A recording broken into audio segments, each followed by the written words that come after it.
Good day everyone. So let's proceed sa problem solving natin.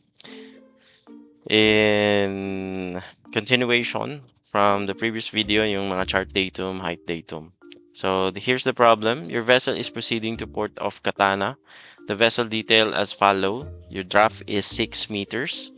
Then the question is, what will be the height of tide in order to pass with a UKC under keel clearance of 2 meters if the charted depth is 4 meters? So himay-himayin natin ng problem na to para mas madali nating ma-solve. Ang term na UKC, maybe it's the first time you encounter this or alam nyo na to dahil ano naman, baka na-discuss na to sa ibang subjects nyo. So UKC is the under keel clearance. So I will give you a brief explanation kung ano yun. Example, ito yung barko mo. And this is the sea level. Okay. From the sea level, papunta doon hanggang sa keel ng barko mo, that is your draft, di ba? And then, from the keel, papunta doon sa seabed, yan yung tinatawag nating under keel clearance. Right? Okay. So from the keel pala, papunta sa seabed, that is your UKC. Right? I hope na kuha na natin agad kung ano yung meaning ni UKC. Oops. Right. So let's solve the problem. So paano ba natin i-solve ang problema pag ang given is the draft and then the UKC and the charted depth? Ito lang. Draft plus UKC equals actual depth. Okay. The next is the actual depth minus the charted depth is equal to height of tide. So that will be your solution sa problema na yan. So draft plus UKC equals actual depth. Then the actual depth i-minus mo sa charted depth. That will be your height of tide. So i-explain ko through an illustration para mas maintindihan nyo kung bakit ganun yung solving nun. Here, first we will draw a seabed, sea level. So kulayan natin siya ng blue. So here is your sea level here. Tapos ilagay natin yung barko natin. Alright? So meron tayong barkong ilalagay dyan. So don't mind the ano na lang, yung measurements niya, no? Kung hindi ano, estimated lang naman dito. So ito yung sea level mo and here's your barko.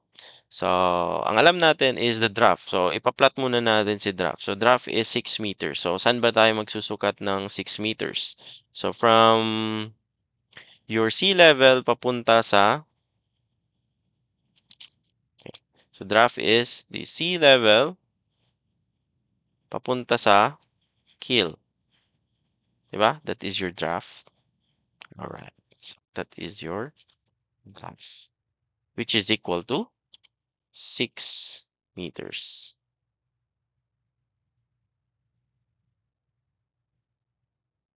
Okay, that is your draft of 6 meters. Sea level yon papunta sa keel. Now, we know our UKC kasi gusto nating mag-pass ng UKC na 2 meters. So, saan ba mini-measure si UKC? Okay, UKC is measured from the keel. From the keel, papunta sa saan? Seabed. So, we put a seabed here. Lagay natin si seabed dyan. So, let's put sea. Okay. Okay. Ito naman is the UKC.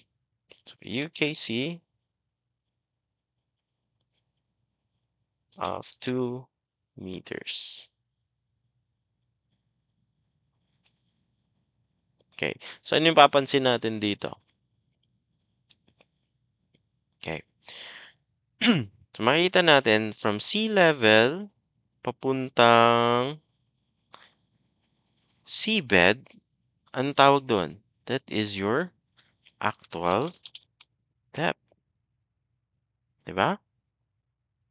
Right? So I hope it made sense dito sa video na to. So makita natin ito yung drop, sea level papuntang keel. And then keel papuntang seabed, that is your UKC. Kung i-add natin yung dalawa, meron kang actual depth from the sea level papuntang seabed. Now, saan papasok si charted depth? So we know that the charted depth is measured from the seabed. No? Ito si charted depth. Layan natin. Charted depth.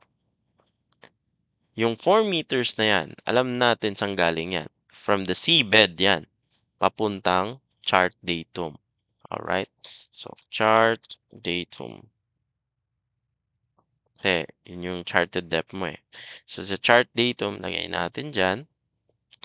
So, alam natin from the seabed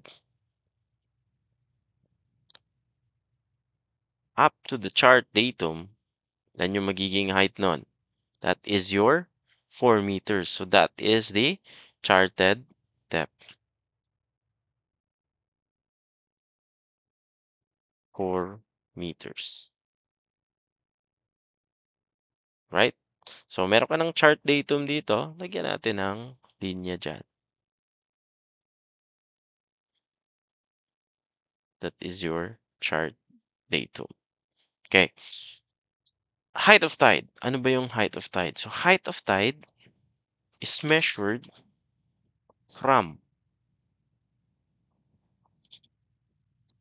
chart datum papuntang sea level. Diba? So, ito pala si chart datum papuntang sea level. That is your height of tide. So, ilan si height of tide? So, kung alam mo na ang actual depth is 8 meters, 6 plus 2 is 8. So, kung 8 meters yung actual depth, kung 8 meters yan, diba? So, lipat natin si actual depth, 8 meters, diba? So, si actual depth is 8 meters. And then, you have a charted depth here. So, kung ano natin si actual depth dito, yan, para mas clear, transfer natin.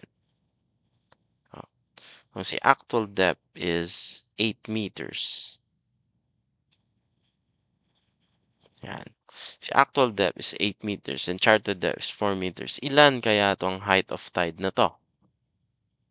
Obviously, si height of tide is 8 meters minus 4 meters equals, yes, correct, 4 meters. So, ang sagot pala dyan, what will be the height of tide in order to pass with a UKC of 2 meters? Height of tide is 4 meters. I hope na naintindihan nyo. Pag hindi, just repeat the video and then yung drawing. Diba? So, start nyo sa simula, then slowly. Okay? So, simple lang yung solution niya. Draft plus the UKC, you will have the actual depth ng tubig from the sea level papunta sa seabed. And then the charted depth, magme-measure ka from the seabed to the chart datum, that is 4 meters. Kung ilan yung natira, that will be the height of tide. So, that's all for this problem solving.